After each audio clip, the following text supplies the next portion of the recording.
That was a happy ending for Kansas and that lucky devil Scott. I don't think he really deserves her. Not so lucky for Jack Marlowe. And now back to talk with me about this film are again Vince and Rosemarie Keenan. Rosemarie, you were inspired by the film. I was. Love I had the to wear hat. my hat. Love the hat. Very good. Nice touch. Now I have to ask you, because you are noir fashion experts, about the costumes in this film. What do we know about Vera West? Yes. So Vera West, who started in New York and started working at Universal in the late 20s. She worked on all those terrific Universal horror films, designing gowns for hypnotized women who were fleeing monsters.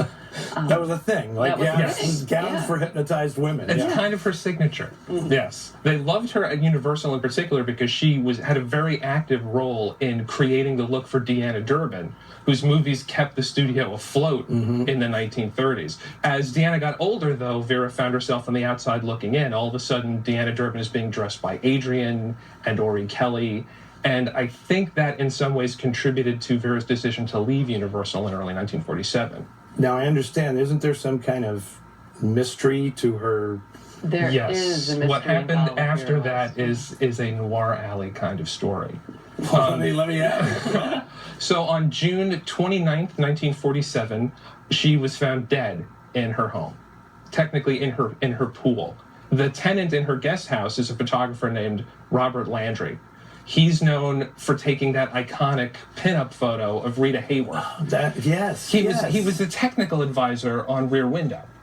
And this is the man who comes back about 3:30 in the morning, sees all the lights on, hears the dogs outside, and finds Vera West floating in her nightgown in the swimming pool. Wow. Yes. Did she leave a note or anything? Did they know this was suicide? She left 2 notes. Yes. The police found an empty bottle of sleeping pills and 2 handwritten notes. The first said, "I can't take it anymore.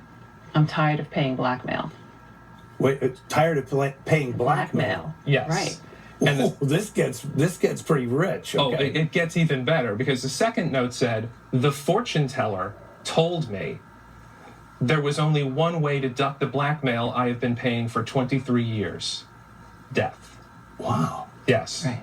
And is this ever, I mean, they just attributed this to a suicide, but did anybody ever investigate her claims of blackmail or anything? It was investigated. Her husband, Jack Chambers, a.k.a. Jack West, a.k.a. Jacques West, told the police that these notes were figments of his wife's imagination. He looked at her finances and said, "She's never paid blackmail.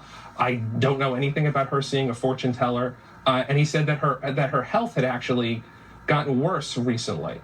Now, this was contradicted by a number of people, including Ella Raines, who said that just 2 weeks before, she had seen Vera West in New York, and she was in great spirits and looked very well. Well, did they ever investigate the husband? Because I tell you, anybody with 3 names, it's like he's the first suspect, right? Yes. You would think so. Well, the initial press report said that he wasn't home. He was a cosmetic salesman and he was supposedly on the road, but it turns out that's not true.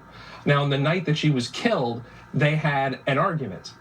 And that ended with Vera West telling her husband that she wanted a divorce and that she was going to see a lawyer first thing Monday morning. Okay. So. And her husband leaves, decides he's going to go to Santa Barbara.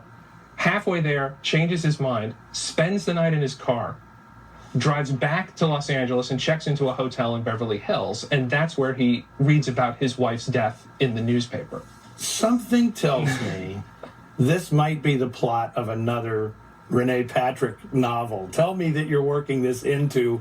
I think it has to be. Yes. Okay, very good. We have to tackle this. Okay, very good. So I really am happy you guys were here. I thank you very much. Thank you for having us. Vince, Rosemarie, and I are saying goodbye, but the conversation never stops over on our Noir Alley Facebook page and on Twitter.